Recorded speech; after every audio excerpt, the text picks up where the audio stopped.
Bonjour à tous, heureux de vous retrouver pour ce 54e épisode, émission de Tête à Clash, celle de rentrée. Nous enregistrons un mercredi, ça sera diffusé un vendredi. J'ai 4 invités.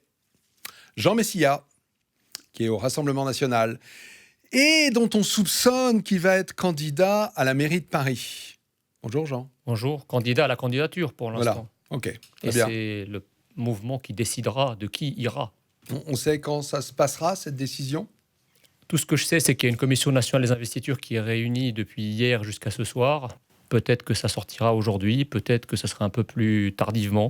Okay. Je ne le sais pas encore. Très bien, vous êtes sur les charbons ardents.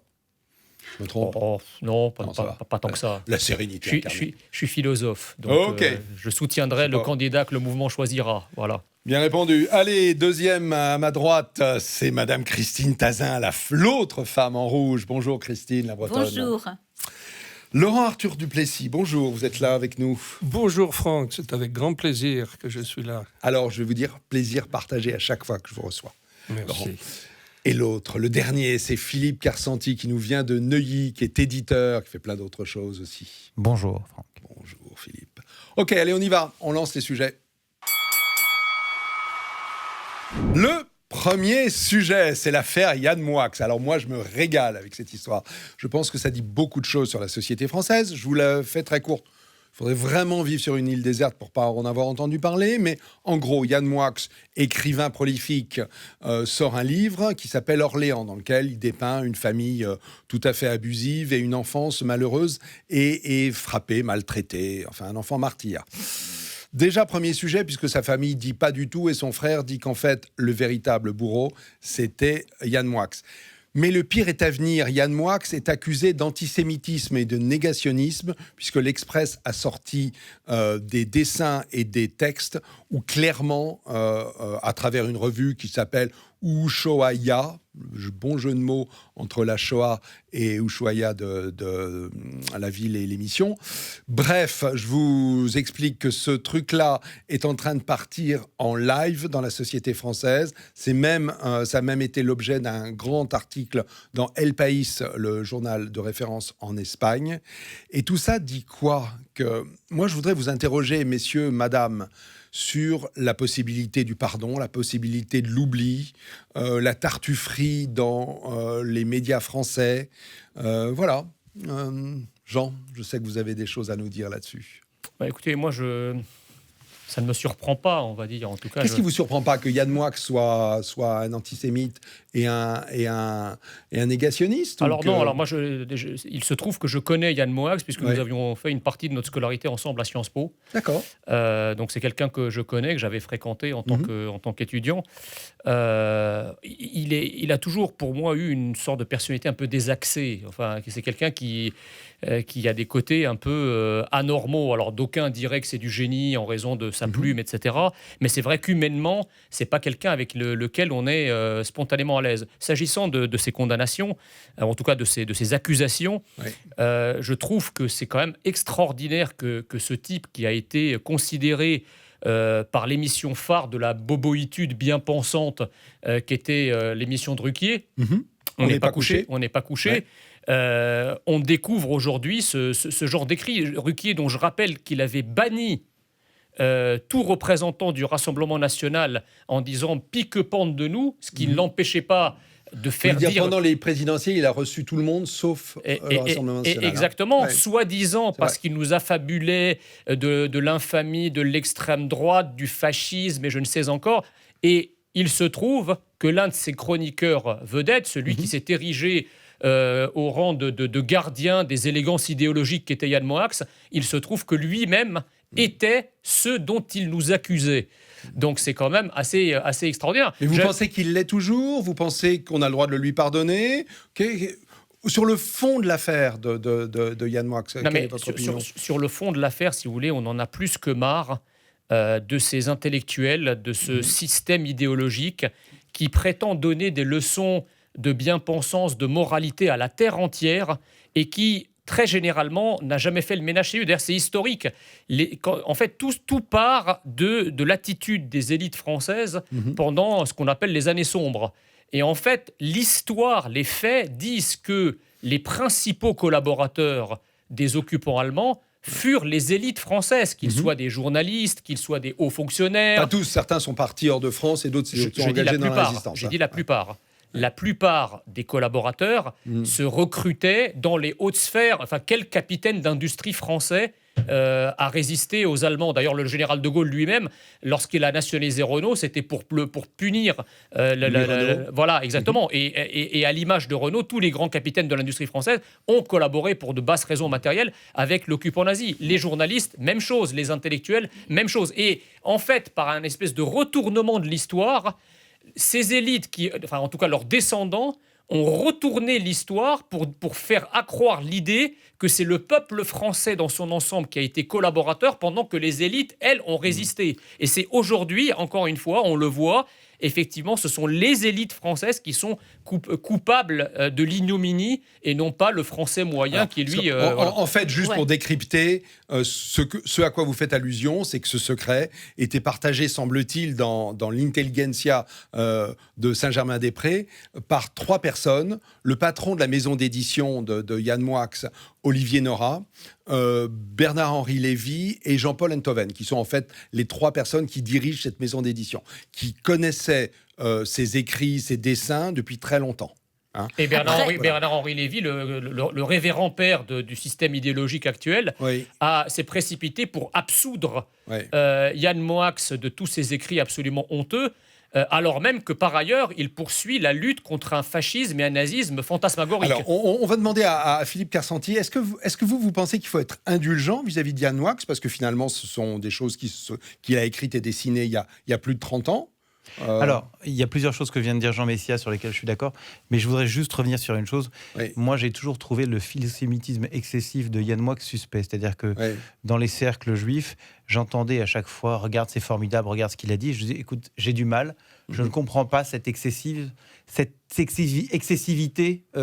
pro-israélienne, pro-juive, etc. » Donc vous pensez en gros que, je vais le dire autrement, je vais peut-être le formuler autrement, comment je l'entends, il aurait fait tout ça parce qu'il savait un jour que ça sortirait pour essayer de s'acheter une forme de conduite et de pardon pas seulement ça, mais je voudrais vraiment aller au bout de mon idée.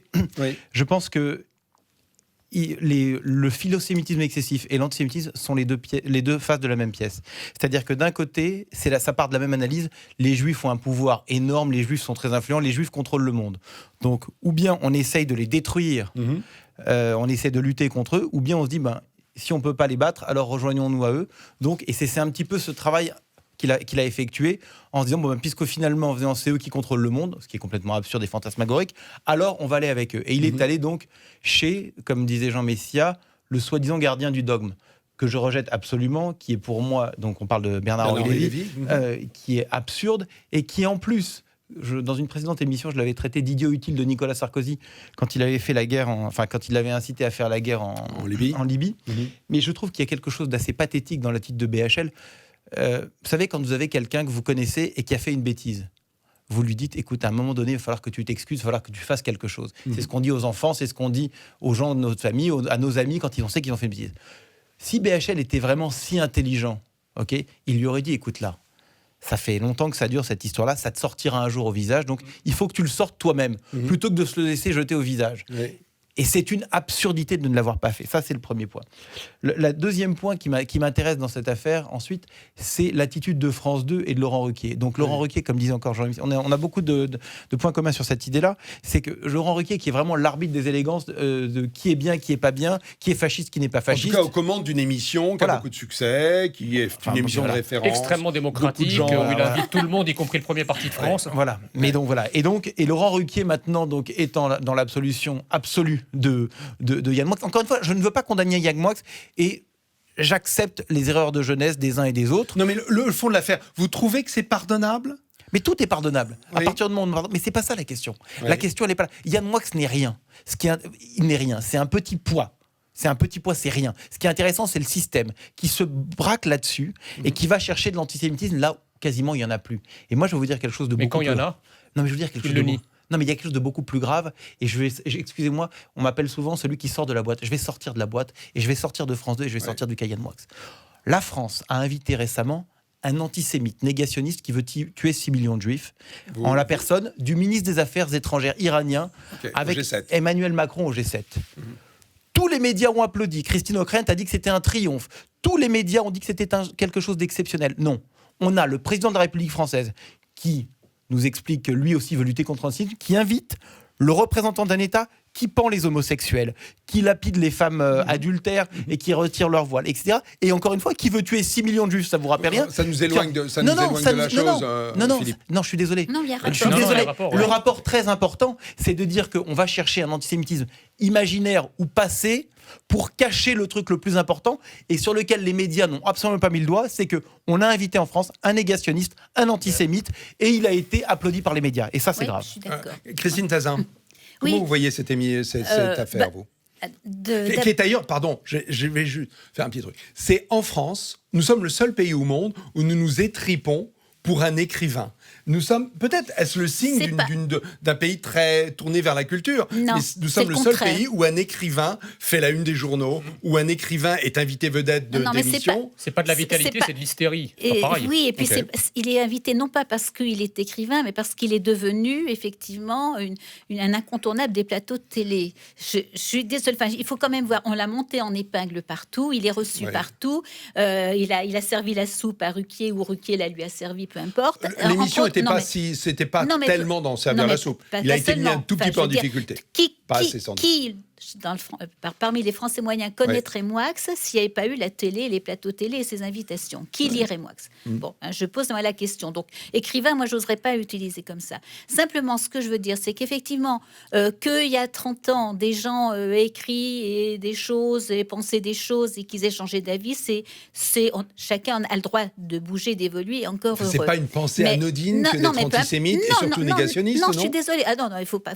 Et je crois qu'il faut arrêter de cristalliser. Alors, moi, je suis à Égalité et Réconciliation, ils m'appellent la juive sioniste, parce que effectivement, je défends toujours Israël, je supporte pas l'antisémitisme, etc. Mais il n'empêche que je défends aussi le droit d'évoluer, de changer d'avis, etc. Et je ne veux pas faire comme le système, les antifas, les gauchistes actuels, qui vous mettent sur la tête une croix gammée une bonne fois pour toutes, et toute votre vie, vous devez vivre avec et dire vous êtes quelqu'un de pas fréquentable parce qu'un jour, on vous a mis une croix gammée. Ouais. Alors, Moix, ce qu'il a écrit, est-ce qu'il le sent penser ou pas, peu importe, j'ai envie de dire, ce qui me fait plaisir dans l'affaire, c'est qu'il y a un retournement de situation sur ce Moix qui caracolait et qui crachait sur les résistants, sur la France, sur la présidente des policiers en colère, sur les gilets jaunes, etc. Non mais encore pire. Ça, les histoires familiales, moi je prendrais pas parti. On ne sait pas. Non mais on ne sait pas. On ne sait pas qui dit la vérité. On sait ce qu'il a fait à Calais quand il est allé filmer en traitant les policiers de nazis, etc. Voilà, c'est ça. Voilà. Là, on sait ce qu'il est allé faire. Moi, ce que je veux dire, c'est ça. Il y a un retournement de situation, à savoir que celui qui piétinait allègrement tous les patriotes, tous les Français de base, etc., se voit à lui jeté aux orties, ce qui est quand même caractéristique de notre temps et de qui fait la loi ici. C'est celui qui l'a dit qu'il est. C'est celui qui l'a dit qu'il est. Comme diraient les enfants. Il y en a un qui ne s'est pas exprimé autour de cette table, c'est Laurent Arthur Duplessis. Je voudrais dire deux choses. D'abord, la personnalité de Yann Moix m'a toujours mis mal à l'aise. Chaque fois que j'ai regardé l'émission de Laurent Ruquier, On n'est pas couché, le samedi soir, j'ai trouvé qu'il y avait chez Yann Moix une méchanceté. Je ne dirais pas une pugnacité. C'est une émission où il faut être pugnace. Oui. Mais là, c'était de la méchanceté. Et j'ai trouvé qu'il y avait chez lui une méchanceté profonde dont j'ai eu l'intuition qu'elle résultait d'un profond mal-être intérieur. C'est quelqu'un qui ne s'aime pas et c'est quelqu'un qui n'aime pas les autres. Quand on dit qu'il est clivé. Alors, c'est un mot bien gentil, ça. Bien gentil. Moi, je le trouve méchant. Ouais. Je trouve qu'il est méchant. C'est plus sûr. Ouais. Ce qui est à différencier de la pugnacité, de la puissance, etc. Deuxième chose, je trouve que c'est un syndrome typiquement français, que cette façon qu'a l'intelligentsia française d'occuper tout l'espace avec ce petit personnage. Il y a des esprits extrêmement intéressants en France, il y a des intelligences extrêmement brillantes qui ont beaucoup de choses à dire, qu'on ne voit jamais sur les grands plateaux de télé, jamais. On les voit à TV Liberté, on les entend à Radio Courtoisie, mais on les voit nulle part ailleurs. Oui. Et ces gens-là sont des esprits souvent beaucoup plus riches intellectuellement et moralement et spirituellement que le petit Yann Moix, qui transpire de méchanceté et qui manie des poncifs à longueur de journée, car c'est une manière de poncif, Yann Moix. Il ne parle que par poncif. Et je trouve qu'il y a un appauvrissement du débat intellectuel en France qui est tout à fait considérable. Et l'événement Yann Moix le reflète. Mais vous pensez pour autant que Yann Moix, avec la position qu'il occupait, j'emploie volontiers le passé, qu'il occupait sur l'échiquier médiatique et intellectuel, est-ce que vous pensez qu'il peut se relever de cette affaire, ou vous pensez qu'il est mort médiatiquement, socialement, économiquement, en tant qu'écrivain? Alors là, je partage tout à fait l'avis de Jean Messia. Il a l'absolution du grand prélat de la pensée française qui est BHL, donc il s'en relèvera très bien. C'est d'ailleurs assez extraordinaire parce qu'on découvre en fait que BHL est en train de décréter le mauvais antisémitisme et le bon antisémitisme. Donc il y a des bons antisémites qui ont écrit des choses abjectes il y a quelques années qui peuvent être pardonnées. Et puis il y a les mauvais antisémites. Alors ce sont ceux avec qui il n'est pas d'accord. Donc en tout cas pour moi, l'antisémitisme et l'antisémitisme, d'où qu'ils viennent, et c'est une abomination. Il y a quand même une chose d'écrire. Je voudrais juste répondre là-dessus. Simplement, avant l'antisémitisme, c'est celui qui n'aimait pas les juifs. Aujourd'hui, selon BHL, l'antisémite, c'est celui que BHL n'aime pas. Voilà, c'est ça. Et je crois que c'est vraiment ça. Et je voudrais simplement reprendre quelque chose par rapport à ce que disait mon ami, c'est que dans ce livre, il y a quelque chose de très important, c'est l'enfance battue dans son livre. Dans son livre Orléans. Dans son livre Orléans, l'enfance battue, qui est vraiment un sujet, parce qu'on nous a parlé, on a fait cette semaine une campagne absurde sur les féminicides, qui est une façon de parler d'homicide. Enfin bref, une campagne un petit peu exagérée, mais la réalité, c'est l'enfance battue. L'enfance battue. Et par exemple, si Yann Moix voulait un petit peu sortir par le haut de cette histoire, il dirait, OK, c'est vrai que je profite par cette campagne médiatique de la vente de beaucoup de livres, j'offre tous mes droits tous mes droits d'auteur aux associations pour les enfants battus. Ça, ce serait une bonne façon de sortir par le haut de cette histoire-là. La deuxième chose, je voudrais venir...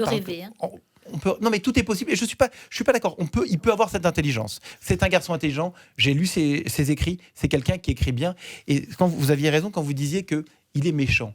Et sa méchanceté, il lâchait ses coups sur des gens qui étaient à terre. Excusez-moi, je voudrais juste finir. Mais sa méchanceté était quand même toujours très argumentée. Oui, mais elle était... C'est pas gratuit. Mais... Il y avait d'accord,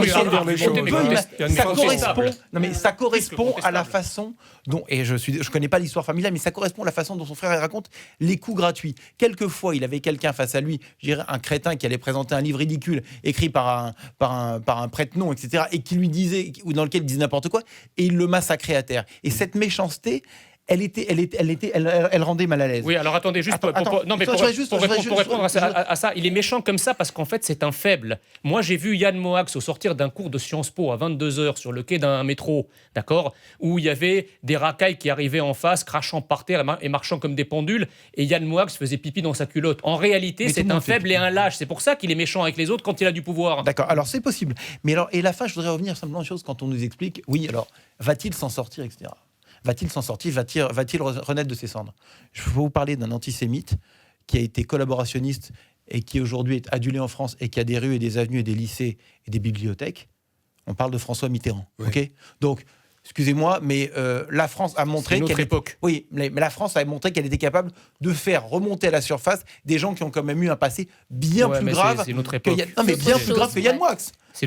Aujourd'hui, qui rappelle que François Mitterrand a été collaborationniste, qui rappelle l'attitude de François Mitterrand tout au long de sa carrière. D'abord, il y en a plein, et je crois que c'est une autre époque. Enfin, quand vous voyez dans les années 80 les humoristes qui se moquaient de tout un tas de minorités, etc., et que ça faisait rigoler toute la France, aujourd'hui, on n'oserait pas faire. Il y a aussi un changement d'époque et un changement d'appréhension et de sensibilité par rapport à des questions qui, naguère, étaient quand même beaucoup moins exacerbées qu'aujourd'hui, c'est le moins qu'on puisse dire. Moi j'ai le sentiment, je vais vous donner mon opinion, j'ai le sentiment que ça va être très difficile pour lui de revenir dans le jeu parce que là, il vient d'annuler sa tournée de librairie, d'émissions pour parler de son livre, parce que le livre qui était sur son enfance battue, alors même si c'est questionné par sa famille et son frère, il n'empêche que c'est un vrai sujet. Hein. C'est décrédibilisé. Le problème, c'est que plus personne ne va jamais l'interroger sur ce livre, tout le monde va l'interroger sur son passé. Non, mais surtout, Donc, c'est le fil et la belote. C'est-à-dire que comme il y a eu un mensonge ou une tromperie sur une partie de sa vie et de son idéologie,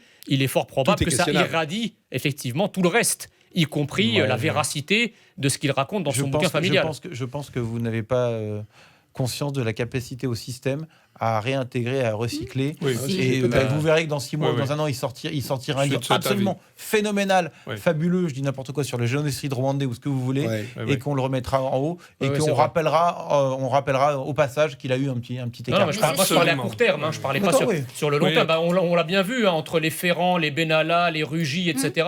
Tous ces gens-là, toutes les affaires Colère, tout ça classé sans suite, et les gens ont rebondi, ils sont dans le privé, ils sont ici, ils sont là, et ils ont absolument pâti de rien. Par contre, à l'affaire des assistants parlementaires sur laquelle il n'y a aucun procès pour l'instant et aucune condamnation, on nous la met dans la figure à chaque fois qu'on ouvre la bouche. Moix fait partie du système. À partir de là, il ne sera jamais mis en dehors. C'est tout.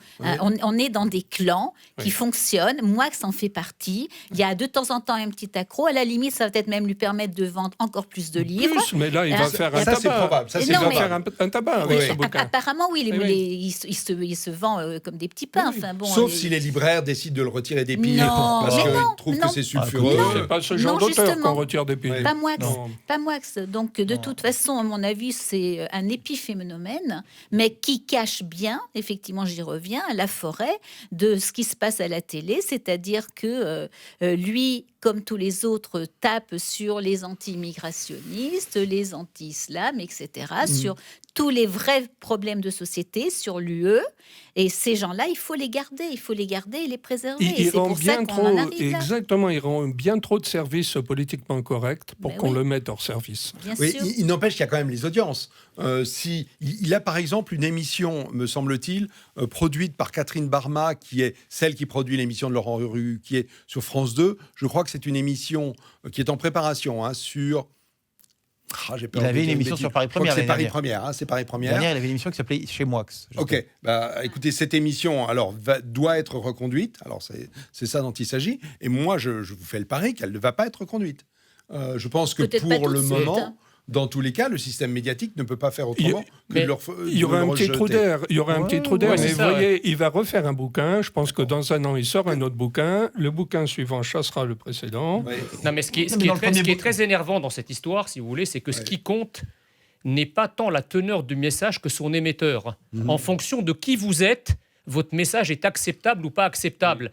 Il n'y a plus de notion d'une vérité ou de l'acceptable de manière absolue. C'est toujours de manière relative. Si vous êtes bien proche du monarque républicain, de son système, des corps constitués, médiatisés, etc., on a l'impression que vous avez le droit de dire tout ce que vous voulez, y compris les pires abominations. Mais si vous avez le malheur d'appartenir à un camp qui, par principe, n'est pas celui du bien, à ce moment-là, même quand vous dites des banalités, on va aller chercher dans votre virgule s'il ne s'y cache pas une croix gammée. Mais d'ailleurs, ce qui est très simple, c'est que vous qui avez été élève avec Yann Moix, la conclusion. Vous qui avez été élève à Sciences Po, si c'est vous qui aviez produit ces écrits antisémites et ces dessins antisémites, vous seriez rayé des plateaux télé à tout jamais, et vous seriez dans les poubelles de l'histoire. Donc ce que je veux dire, c'est que balancé dans l'océan avec une meule au pied. Il y a un vrai 2 poids 2 mesures. Maintenant, encore une fois, moi pour conclure, le pardon, il demande pardon, il peut avoir commis ses erreurs de jeunesse, mais moi ce qui me gêne, c'est l'absolution de BHL comme s'il avait l'autorité. Il n'y a pas de pape chez les juifs, ok, et il n'y a pas de pape pour pardonner. Ça c'est le premier point. Mais surtout et vraiment, il y a qui pour pardonner. Oui, mais c'est avec Dieu, ça se passe avec Dieu, ok, d'accord. Mais la deuxième chose, c'est aussi une façon de cacher les véritables problèmes d'antisémitisme et de violence. Et si on veut revenir sur ce qui s'est passé, par exemple, avec l'Afghan ce week-end, cette vidéo, et je ne sais pas, et ça c'est vraiment quelque chose d'important, je ne sais pas si tout le monde a vu cette vidéo où le terroriste, alors on ne veut pas l'appeler un terroriste, on l'appelle un déséquilibré, c'est quand même tape dans la main d'un des types dans la rue et qui lui fait Inch'Allah au milieu de la rue. Je veux dire, cette image-là, elle est incroyable, mais elle est effacée par Yann Moix qui est partout. C'est ça. C'est ça. Ok, allez, on s'arrête là pour ce sujet. Merci beaucoup. Moi, je vous parie une chose. Enfin, en tout cas, je prends vos paris. Vous vous dites qu'il va réémerger. Moi, je pense que ça va être difficile. On se retrouvera d'ici un an. Il réémergera avec un livre sur l'affaire Yann Moix. C'est une question de temps, c'est tout. Il a du talent. Il écrit bien. Donc enfin, le vrai pape, c'est je pensais que j'avais arrêté les débats, c'est reparti. Le vrai pape ici, c'est Ruquier. Ruquier lui-même qui dit laissez-le. Ouais. C'est quand même énorme. Mais il n'est pas certain que ça suffise. Le talent ne saurait cacher l'ignominie d'un propos. Sinon, Brasillac serait un génie. Voilà, c'est du talent. J'ai eu tort, j'ai remis 100 balles dans le nourrin. La machine est repartie. Allez, on s'arrête et on se retrouve dans quelques secondes pour la suite de cette émission. À tout de suite.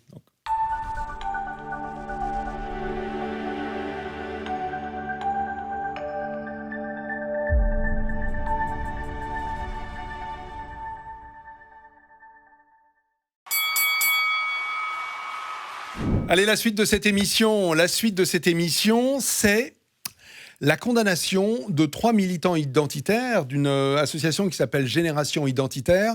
Alors, peut-être que vous ne connaissez pas leur nom, mais vous vous souvenez certainement de ce qu'ils ont fait il y a 1 an et demi. C'est un groupe d'hommes, de femmes, j'imagine aussi, qui s'étaient opposés aux flux migratoires venant d'Italie, donc dans les Alpes, et qui avaient pris la place de la police et de la gendarmerie pour manifester leur opposition à l'entrée de ces migrants en France. Ils viennent d'être condamnés par la justice française. Alors, il y a appel, mais ils viennent d'être condamnés assez lourdement à 6 mois de prison ferme, des amendes et 5 ans de privation des droits civiques. Et l'association, dont l'un est président, je crois, ou trésorier, est également condamnée à 75 000 euros d'amende, ce qui est sans doute la mort d'une association. Et puis je ne sais plus quoi d'autre. Mais enfin, globalement, c'est des condamnations qui sont très sévères. Civiques, etc. Ça, c'est pour les... Je ne pense pas qu'une association puisse être privée de ses droits civiques. Ouais. Bon, voilà. Dans tous les cas, la condamnation est là. Les attendus du tribunal sont en gros que ce groupe se serait substitué à la force publique. D'ailleurs, c'était bien comme ça qu'il se positionnait, en ayant mobilisé des moyens considérables, puisqu'il y a eu 4x4, des doudounes faites sur mesure, des barrières, un certain nombre de choses. Donc ça avait été d'ailleurs un assez grand succès médiatique, sauf que ça aboutit à une condamnation qui est sévère. Alors, j'ai observé une chose, c'est que le Rassemblement national a soutenu ces 3 militants. Alors, pourquoi pensez-vous que le Front National doive soutenir des gens qui sont condamnés par la justice ? Parce que la justice est injuste, et que nous nous érigeons contre toutes les formes d'injustice. Enfin, pour être un petit peu plus léger sur le sujet, comme c'est des militants identitaires, c'est bizarre, la justice n'a pas excipé de codes culturels différents pour les dispenser de leur peine, comme ça a pu être le cas pour des violeurs ou des criminels immigrés.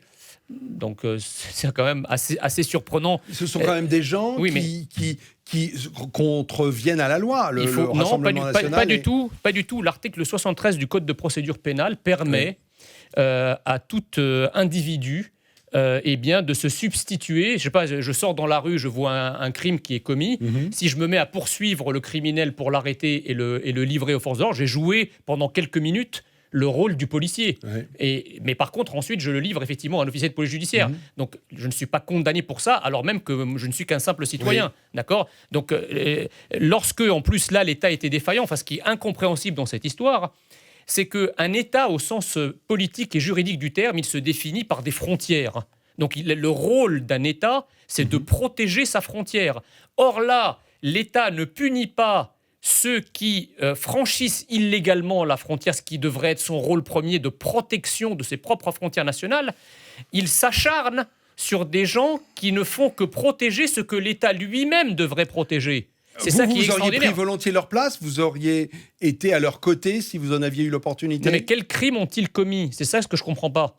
Alors je pourrais vous lire, je les ai imprimés, si vous voulez, les attendus de la justice. Non, mais au début, à la limite, le procureur avait refusé d'instruire même. Exercice exercice d'activité dans des conditions de nature à créer une confusion avec la fonction publique. Autrement dit, la manière dont il se positionnait... Ah oui. D'accord, c'est un acharnement, c'est voulu. Qu'est-ce que vous en savez de cette affaire? Pour une chose, d'ailleurs, c'est très simple, tout simplement parce qu'au départ, le procureur a dit il n'y a pas de quoi fouetter un chat, on classe. Et il a dû recevoir quelques petits coups de fil sympathiques qui fait qu'il a recherché pour trouver justement ce motif et les poursuivre. Et on a découvert entre-temps que le président du tribunal qui les a condamnés, c'était un juge qui, en 2007, a participé en tant que magistrat à un colloque sur l'immigration. Et donc, on peut quand même deviner qu'il y a là des intérêts idéologiques, politiques, très clairs, très nets.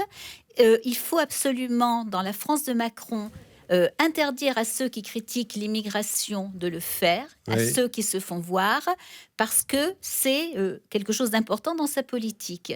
Et donc, il faut dissuader tous ceux qui voudraient faire comme les identitaires de le faire en tapant très dur. Donc, on met un juge qui est engagé idéologiquement, on tape très fort au niveau des condamnations. Le juge en l'espèce, il est juste là localement. C'est celui dont dépend le tribunal. Mais qui l'a nommé là? Qui l'a nommé pour être devant les identitaires, alors que c'est quelqu'un qui est politiquement engagé pour l'immigration. C'est quand même, ça pose quand même des sacrés problèmes d'indépendance de la justice. Laurent Arthaud Duplessis. Je trouve que cet événement reflète exactement la situation dans laquelle nous vivons, qui est la suivante. Il y a une sorte de consensus parmi une bonne partie des élites politiques, judiciaires, universitaires, religieuses, journalistiques, pour considérer que les mots identité nationale sont des gros mots, pour considérer que vouloir préserver l'identité traditionnelle et multiséculaire de son pays, c'est un signe d'arriération intellectuelle. Quand c'est pas du nazisme. Et morale, quand c'est pas du nazisme. Et il y a une pression qui s'exerce constamment sur toute personne qui, par un moyen ou par un autre, essaye de préserver l'identité nationale, l'identité patriotique. Et il semblerait que le divorce entre les élites et le peuple soit de plus en plus confirmé par les sondages. Et on ne pourra pas s'étonner de ce divorce quand on voit qu'il y a un écart grandissant entre la sensibilité populaire vis-à-vis de l'immigration. Tous les sondages disent que les Français en ont assez. Ils en ont assez. Alors, assez de quoi? Assez des contraintes, l'immigration, de trop plein d'immigration. On nous dit que mais non, il n'y a pas trop plein d'immigration. Il n'y a qu'à regarder un film d'il y a 40 ans et un film d'aujourd'hui pour voir que le visage de la rue a changé. C'est évident. Il n'y a qu'à vivre, tout simplement. Si vous avez un peu plus de 40 ans, vous voyez bien sous vos yeux le changement. Voilà. Alors, on a un déni de réalité institutionnalisé. Un déni de réalité dont on se demande s'il résulte de la stupidité, qui a sa part, la bêtise, toujours sa part, ou s'il résulte de la malhonnêteté. Mais alors, cette malhonnêteté elle-même, de quoi résulte-t-elle? De quoi est-elle le signe? On va laisser finir. Mais on débat. Juste, pardon, après, moi je crois que c'est ni de la stupidité, ni de la malhonnêteté, c'est la forme du capitalisme vorace, du capitalisme financier vorace dans lequel nous sommes. Je regardais tout à l'heure les statistiques du ministère de l'Intérieur concernant la nature de l'immigration. Vous savez que la majeure partie de l'immigration qui arrive en France qui est arrivée en France entre 2017 et 2018, c'est une immigration économique. C'est qu'en fait, les élites politiques rêveraient, si vous voulez, de supprimer toutes les écluses sociales, fiscales, etc., pour permettre une fluidité parfaite du marché du travail avec une flexibilité totale des prix des individus. Mais ils ne le peuvent pas. Donc, ils ne peuvent pas frontalement, en tout cas. Ils ne peuvent pas annuler, par exemple, le salaire minimum. Ils ne peuvent pas annuler les droits sociaux dont disposent les salariés. Alors, qu'est-ce qu'ils font?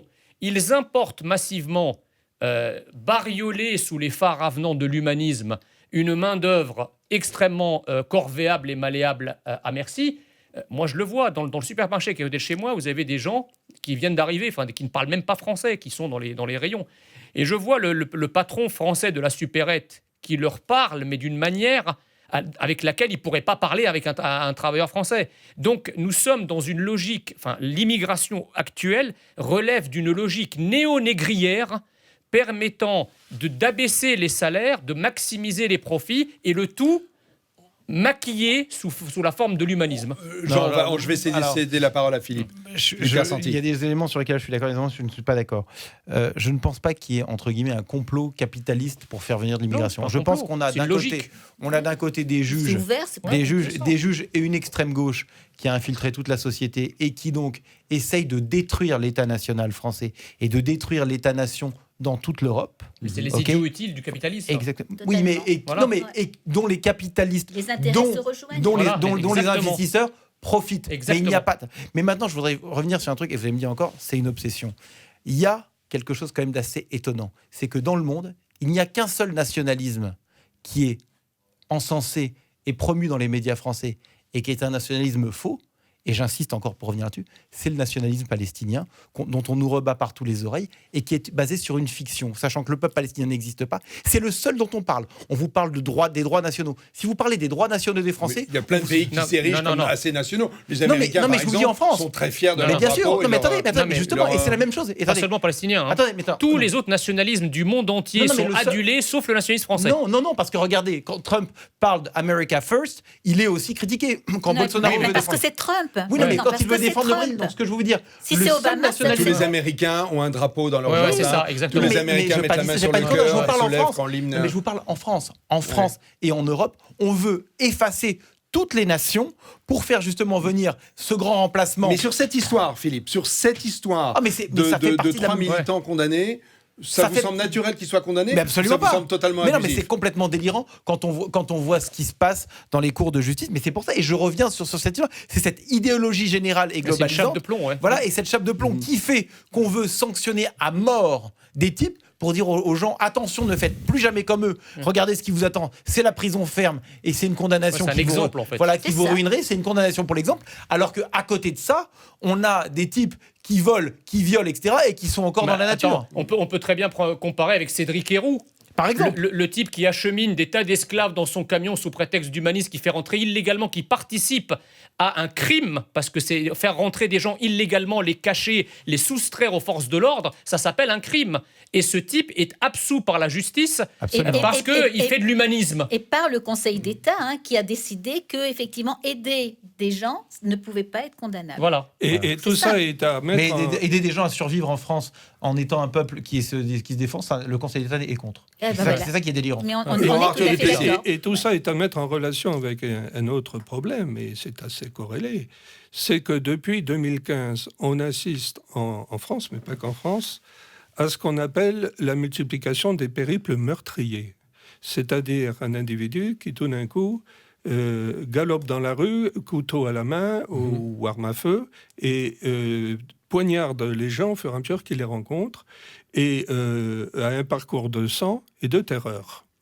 Bon, il s'avère... Ce qui s'est passé récemment à Grenoble. À Villeurbanne. À Villeurbanne. C'est pas la première fois. Et depuis 2015, ce phénomène des périples meurtriers a pris une extension et en France et puis dans les autres pays d'Europe aussi. C'est étroitement corrélé, notamment à l'avenue massive d'immigrés clandestins qui s'est accentuée à partir de 2015. Et c'est étroitement corrélé à l'effet de contagion des attentats de 2015, magazine de Charlie Hebdo le 7 février. Et le Bataclan. Et puis le Bataclan. Il y a un effet de contamination. Or, force est de constater que tous ces manieurs de couteau sont de religion musulmane. Donc ça pose la question du choc de civilisation entre l'islam et l'Occident. On nous dit que ce sont des malades mentaux parce qu'ils ne sont pas bien dans leur peau, etc. C'est certainement vrai.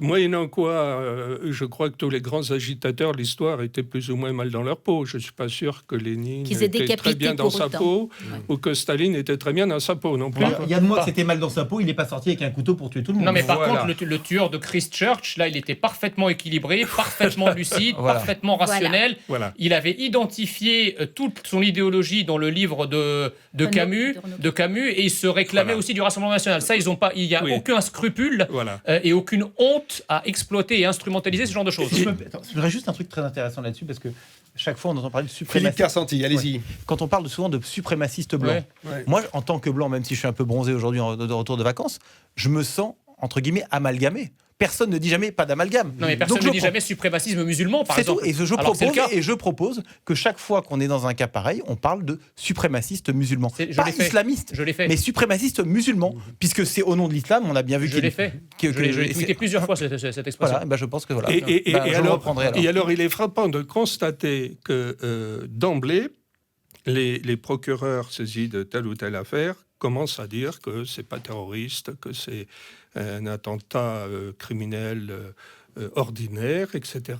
En fait, ça dépend des expertises qui sont faites par les psychiatres, où on voit la capacité à formuler, à articuler une pensée. Quand on est face à quelqu'un qui est complètement incohérent, on c'est peut pas le les mettre psychiatres. dans la case du zinzin, non. Quand Belloubet, ministre de la Justice, dit l'enquête ne sera pas confiée au parquet chargé du terrorisme quelques heures après que les faits se soient déroulés, alors qu'on a les vidéos, on a la Akbar, on a tout ce qui s'ensuit, ou quand il dit ils ne lisent pas le Coran, ils ne connaissent pas le Coran, etc. Donc il y a forcément quelque chose de très net. Et là, ça échappe. Alors je crois qu'il y a aussi le fait que Macron, avec toutes ces manipulations pro-islam, l'islam de France et tout ce qui va avec, veut dissuader les terroristes de laisser, on va dire, un peu de pagaille en France avec des Bataclan, des Charlie Hebdo, etc. Un peu de pagaille, oui, beaucoup de pagaille. Non, mais justement, je pense qu'il achète aussi cette étiquette de sous Macron, il y a moins de terrorisme ou il n'y a pas de terrorisme. La poussière est mise sous le tapis. D'où l'idée de changer les mots. C'est surtout déséquilibré, etc.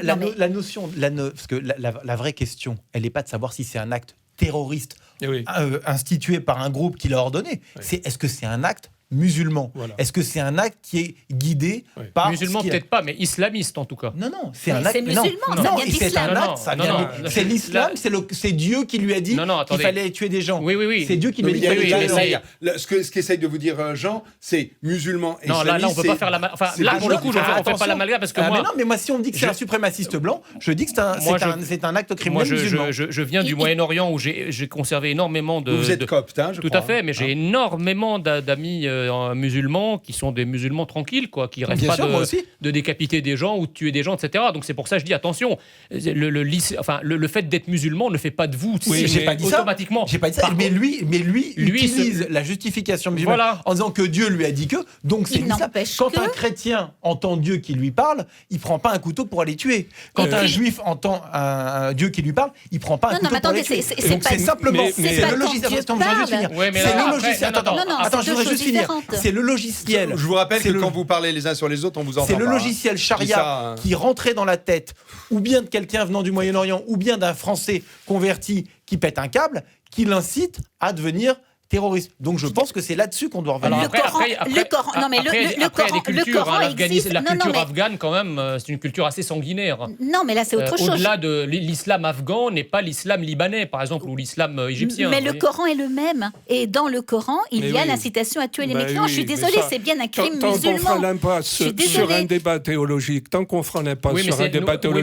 on ne saura pas de quoi on parle. Alors, je vais vous expliquer. Moi, je suis un homme politique.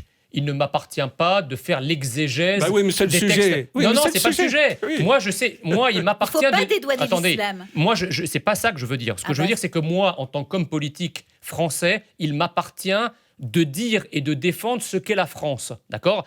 Si on a une composante migratoire qui s'installe chez nous, comme c'est le cas, soit elle s'adapte à ce que nous sommes, mais encore faut-il que nous l'affirmions, et à ce moment-là, pas de problème. Un type qui pratique son islam tranquillement chez lui, ses coutumes chez lui, qui va tranquillement à sa mosquée chez lui, sans emmerder le monde, moi, j'ai aucun problème avec ça. D'accord ? Mais par contre, si, effectivement, par rapport à ce que nous sommes en charge de défendre, c'est-à-dire notre identité, nos racines, ces gens contreviennent ou ne respectent pas nos racines, c'est à travers cet axe-là qu'on intervient. Jean, on le sait tout ça. On le sait.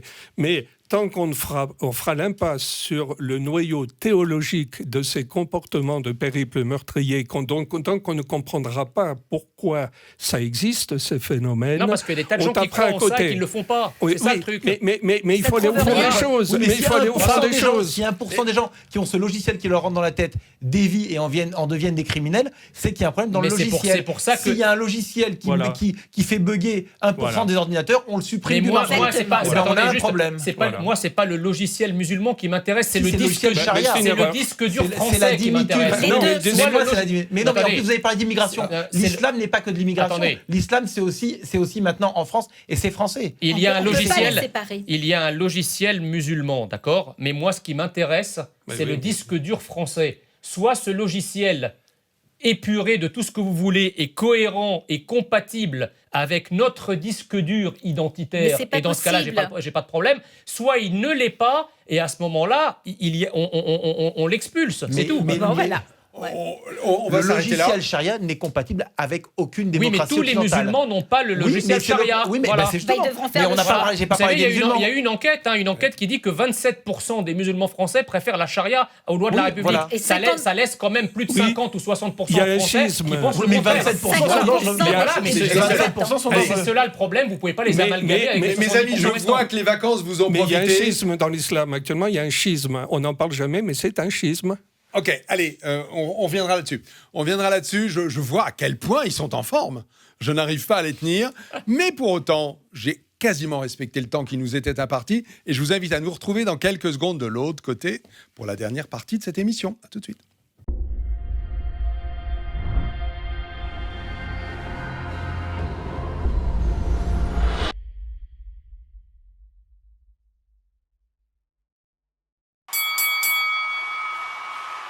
Allez, cette dernière partie de Tête à Clash, numéro 54, avec 4 invités, Jean Messia, Christine Tazin, la Dame en Rouge, Laurent Arthur Duplessis et Philippe Kersanti. Cette dernière partie est consacrée à Éric Ciotti. Je sens votre enthousiasme. Éric Ciotti, donc député.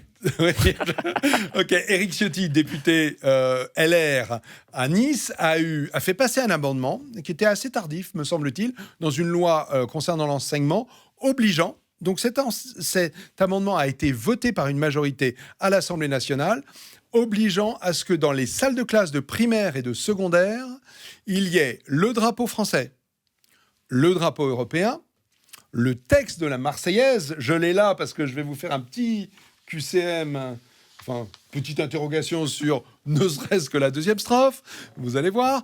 Et puis, dernier élément, la devise, notre devise de la République, liberté, égalité, fraternité.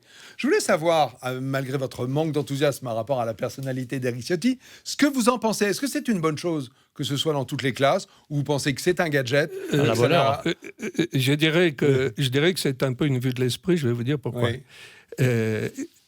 On va voir si, par exemple, dans le 9-3, les braves enseignants qui sont déjà bien à la peine vont réussir à imposer à une classe qui ne laisse que 10 minutes de concentration pour parler d'enseignement et pas de discipline, s'ils vont arriver dans cette classe à imposer ce que préconise Éric Ciotti. Mais au-delà de ça, la dégradation des drapeaux, on va voir si les médias rapporteront les dégradations de drapeaux, on va voir comment les médias vont parler de cela, ou alors ils vont encore mettre la poussière sous le tapis, parce qu'il est certain que dans certains endroits, les drapeaux seront souillés, dégradés, et que les Marseillaises seront saccagées. Et pas que par les élèves, parce que le nombre d'enseignants gauchistes qui ne supportent pas ni la France, ni le drapeau, ni la Marseillaise, ça va être quelque chose dans les établissements. Christine, Ok, on va essayer d'oublier les gauchistes. J'ai pas dit que c'était mal pour autant, mais les gauchistes, vos copains gauchistes, puisque je suis une femme de gauche, non pas gauchiste, jeune homme. Merci Christine. Et puis j'adore quand vous m'appelez jeune homme. D'un seul coup, revenez la semaine prochaine. Christine, pour autant, parce que c'est ça ma question quand même, est-ce que vous y êtes favorable? Vous qui êtes une ancienne enseignante, dans votre classe, il y aurait eu le drapeau français, le drapeau européen, le texte de la Marseillaise et la devise, vous j'aurais été pour ou d'abord contre ? déchiré le drapeau européen qui n'a rien à faire là et j'aurais gardé le drapeau français et la Marseillaise. Parce qu'on est dans Et la l'école... devise, vous vous en foutez ? Liberté, mais égalité, j'aurais gardé fraternité ? mais évidemment, Ok. j'aurais gardé la devise. Tout ça, ça me semble fondamental. Il y a longtemps qu'on aurait dû commencer par ça, mais c'est du Blanquer ou du Macron, c'est-à-dire un saupoudrage. On fait un côté de manipulation. Pendant ce temps-là, Blanquer autorise des classes du Miligorus turc, des écoles coraniques à s'ouvrir à Strasbourg et partout en France, où il va se passer des choses abominables. Donc on se fout de nous, et ça c'est du Blanquer tout craché. Petit discours pour les journalistes qui les montent en épingle en disant regardez, retour à l'ancienne école, etc. Et donc il saute sur l'amendement de Ciotti, et pendant ce temps-là, il continue en avance sur les écoles coraniques, sur des programmes de merde, sur des réformes de merde, excusez-moi, mais on en est là, pour tout ce qui saccage justement l'école française, la République, l'ascenseur républicain qui n'existe plus. Alors, je reviens quand même, imposer le drapeau européen dans nos écoles, c'est monstrueux. Pour C'est quelle raison ? monstrueux. Parce qu'il est déjà au fronton des mairies. C'est déjà monstrueux. Alors, D'accord. rajouter en plus dans nos écoles, je dis, on est français. Qu'il y ait des magouilles pour faire des espèces de fédéralisme, parce que c'est ce qui est en train de se faire entre pays qui On en n'ont est loin, a priori, qui n'ont pas hein. oh non. Bon. L'UE fonctionne très bien là-dessus. Oui. Hein. C'est déjà horrible, mais que nos gamins soient habitués à considérer qu'ils sont européens autant que français, là où ils doivent d'abord s'imbiber de culture française, des fondamentaux français, de Molière, de Racine, et de vraiment tout ce qui est consubstantiel à eux, il y a quelque chose qui ne va pas. Trop peu. Philippe Carsanti. Non, moi je suis pas tout à fait d'accord. Je ne rejette pas le drapeau européen, mais il est clair que avant d'être européen, on est français, et je pense qu'il serait essentiel d'inculquer d'abord la France et de faire comprendre. Vous savez, moi, je n'ai pas fait le service militaire parce que c'était à la fin, c'était plus. On est à peu près de la même génération. Voilà. Philippe, et moi. Et donc voilà, mais ce qu'il fallait On n'est quand pas même passé loin. Hein. Voilà, ce qu'il fallait quand même reconnaître au service militaire, c'est que c'était un creuset qui faisait quand même passer pas mal de gens. Aujourd'hui, on a pas mal de gens qui sortent, qui ne sont jamais rentrés français. Ils ont pris la nationalité, ce sont des Français de papier, mais ils ne sont jamais devenus France. Et vous pensez que ces éléments qui sont proposés par Ciotti... Simplement, et ça s'appelle approuvés de la propagande, et c'est très bien. C'est bien de rentrer dans la tête des gens qu'on est en France. Maintenant, encore une fois, je ne suis pas européiste comme vous le dites, je n'ai pas un amour immodéré pour le système européen, encore moins, mais je pense que ce n'est pas un problème. Mais la vraie question, et vraiment, on en parlait tout à l'heure avec Laurent, c'est de savoir est-ce que et comment on va réussir à imposer ça dans les classes, auprès des élèves et auprès des enseignants.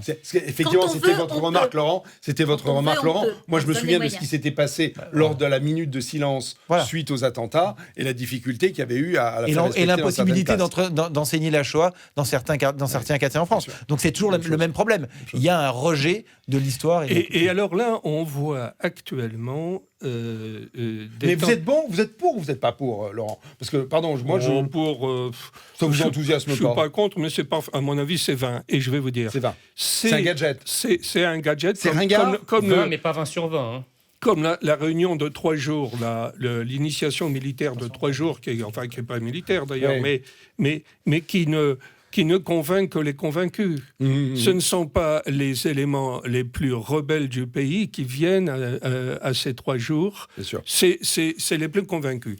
Et en fait, on voit que cette élite politique, de plus en plus désarçonnée par cette situation qu'a constatée Collomb, le maire de Lyon, quand il a quitté le ministère de l'Intérieur. Des communautés qui sont côte à côte, qui bientôt risquent d'être face à face. Ouais. Et le face à face, on le voit de plus en plus tous les jours. Alors, on a une élite politique qui est en train de se réveiller tardivement, qui sort tardivement de son hébétude, de son coma, de son inconscience, et qui commence à envoyer des signes comme ça, les 3 jours là, de réunion. Et puis donc ça va dans le bon sens, oui, mais c'est trop peu, trop tard. Voilà, c'est ce que j'allais dire. Trop peu, trop tard. Enfin, écoutez, trop peu, trop tard, c'est... J'allais dire, j'affectionne particulièrement cette citation de Monterland qui disait que lorsque la chose manque, le mot apparaît. Là, en l'occurrence, c'est lorsque la chose manque que les symboles apparaissent. Ouais. D'accord. Donc c'est parce que Jean, je pensais que vous alliez sauter d'enthousiasme sur votre chaise. non, mais alors, personne Le ne peut... drapeau français, la Personne ne Marseillaise, peut la être devise. Non, mais personne ne peut être contre cela. Mais je veux dire, de la part d'un système, d'une idéologie antinationale qui dirige la France depuis une quarantaine d'années. Depuis une quarantaine d'années, moi qui ai été adolescent dans les années 80-90 avec toute ma classe d'âge, qui avons entendu dire... Si jeune que ça, Jean. Qui avons entendu dire... dans les années 80. Voilà. Qui a entendu dire que la France était un pays collaborationniste, un pays esclavagiste, un pays raciste, etc., etc., qui a fait détester la France à tous les Français, d'ailleurs, quelle que soit leur origine, parce que si les Français de toujours, eux-mêmes, ont peine à se penser comme Français, c'est pas les Français d'hier ou d'avant-hier qui vont se saisir de cette identité nationale. Donc, si vous voulez, le problème, c'est qu'on ne peut pas contester cette mesure-là, par définition, mais ça, c'est plutôt de l'ordre du symbolique. Derrière, effectivement, dans des quartiers de non-France, parce que nous avons des zones de non-France, où ce n'est plus la France, c'est autre chose. C'est d'autres pays, d'autres cultures, d'autres identités. Effectivement, là, le système, et là je rejoins ce que M. Duplessis disait, le système ouvre un œil de sa longue période de léthargie antinationale pour essayer, je dirais, de ramener la France par la petite porte. Sauf que derrière la petite porte, vous avez des gens qui ne se sentent pas français et qui ont même une haine vis-à-vis de la France, parce qu'on nous parle toujours du vivre ensemble. Mais lorsque les Français sont obligés au vivre ensemble, lorsque vous allez poser la question à certaines minorités, ils vous disent « mais attendez, la France nous a colonisés, la France nous a obligé nos parents à se battre pendant la Seconde Guerre mondiale et à être la chair à canon, la France a obligé nos parents à travailler dans vos usines et dans la reconstruction. En gros, nous sommes là pour nous venger, nous sommes là pour prendre une revanche sur l'histoire. Donc, ce n'est pas des gens qui veulent vivre ensemble, c'est des gens qui sont là pour traire la France, en quelque sorte. Pas seulement pour en prendre aussi le contrôle. Exactement. Alors, pour les plus fanatiques d'entre eux, oui. La présence de la Marseillaise, la présence de la devise républicaine, c'est aussi un moyen d'aller à fond dans le texte. Alors moi, je suis allé à fond dans le texte. C'est pour ça que je vous annonçais un petit QCM, mais je voudrais... Tout le monde connaît la première strophe. Hein, ça, on est d'accord. Allons enfants, égorgez vos compagnes. Ça, je vous ai fait le début et la fin. Après, tout le monde connaît le refrain. Aux armes citoyens, abreuve nos sillons. C'est le début et la fin. Et c'est quoi la deuxième strophe, messieurs, mesdames, qui chantait dans les stades et tout ça? Qu'est-ce que ça nous raconte? Vous savez pas? La première strophe suffit. Hein. Oui, la première strophe. Non, mais attends, si, mais si tu... C'est marrant, hein, parce que moi qui suis... Relancez-la et je vais vous la continuer. Moi, j'ai pleuré dans Central Park un jour de 14 juillet parce que les Américains se sont levés et ont entamé la Marseillaise. Ouais, tout à fait. Je veux dire, j'ai les poils qui sont en train de se dresser rien qu'à l'idée de cet souvenir de cette émotion. J'étais adolescent. Relancez-la. Que veut cet ordre d'esclaves, de traîtres, de rois conjurés? Par qui ces nobles entraves sait faire dès longtemps préparés? Français pour nous, à quel outrage, quel transport il doit exciter? C'est nous qu'on ose méditer de rendre à l'antique esclavage. Et puis après, ça s'enchaîne. Quoi, ces cohortes étrangères? Tremblez, tyrans et vous perfides. Vous voyez, ce texte, moi, je trouve intéressant qu'il soit dans les classes. D'actualité. Parce que ça nous parle. Oui. Mais vous savez ce à quoi ça va conduire? Ça va conduire qu'il va y avoir un groupe de profs qui va dire il faut revoir le texte de la Marseillaise. C'est déjà fait. Ça a déjà été abordé. Et à 6 mois de l'élection présidentielle en 2021, on peut avoir un mouvement de députés macronistes qui appelle à revoir les paroles de la Marseillaise en disant que c'est raciste et que tout ce que vous pouvez dire. Et à l'écrire en écriture inclusive. mais ce serait drôle. À nos enfants, enfanteux, comment de la patrie, le patron. Comment voulez-vous faire accepter les strophes de la Marseillaise à certaines zones de non-droit quand on a un président de la République française qui a dit que la France avait été coupable d'un crime contre l'humanité en Algérie? Bon. Quand on sait que les rentrées scolaires en Algérie, dans les années qui ont précédé immédiatement 1962, regroupaient près de 800 000 élèves. Moi, j'ai grandi dans le bled en Algérie. 75% de mes condisciples, même 80% de mes condisciples étaient arabes, dans le bled. Okay. Hein? Et j'ai vu et vécu moi-même et vu l'effort d'alphabétisation qu'a fait la France en Algérie et la façon dont elle a haussé le niveau éducatif en Algérie. Sans parler du reste, des infrastructures, etc. Et il y avait un dispensaire dans le coin qui était gratuit pour les populations autochtones. On venait s'y faire soigner gratuitement, vacciner gratuitement, etc. L'ancêtre de la CMU. Voilà, c'est ça le crime contre l'humanité. Alors quand on a un président de la République qui arrive à ce niveau de traîtrise, d'indignité et d'insanité, comment voulez-vous que ça marche là? Voilà, c'est ça, exactement. Ces main-d'œuvre là. Comment voulez-vous que ça marche? Quand ceux qui président aux destinées de la France haïssent la France, eh bien la France ne peut pas se faire aimer de ceux qui sont derrière eux. Écoutez, moi je suis désespéré. Je rentre de vacances, mais je suis désespéré. Je pensais qu'il allait y avoir au moins un consensus, non pas une forme de blanquérisme acharné. J'imaginais pas jusqu'à ce point-là, mais je pensais que vous auriez une forme de contentement quand même. Si. Il y a un consensus sur le vernis, si vous voulez, mais le mur étant extrêmement lézardé, je doute que ce vernis suffise. Ok, merci pour votre analyse. Je reste effondré et triste. Il n'empêche que grâce à vous, oui, là, je me relève tout de suite.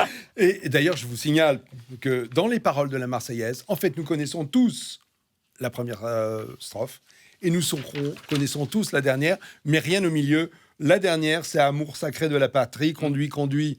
Voilà. Hein, voilà. Allez, je vous invite à aller faire un tour sur Google. Parole de la Marseillaise et affichez-la dans votre salon, apprenez-la par cœur. Et la fois prochaine, interro pour tout le monde. Dans 15 jours, donc. Merci de votre présence. Madame en rouge, j'apprécie que vous veniez de si loin, Christine, de ma Bretagne. Vous trois, je vous aime bien aussi. Allez, ça va.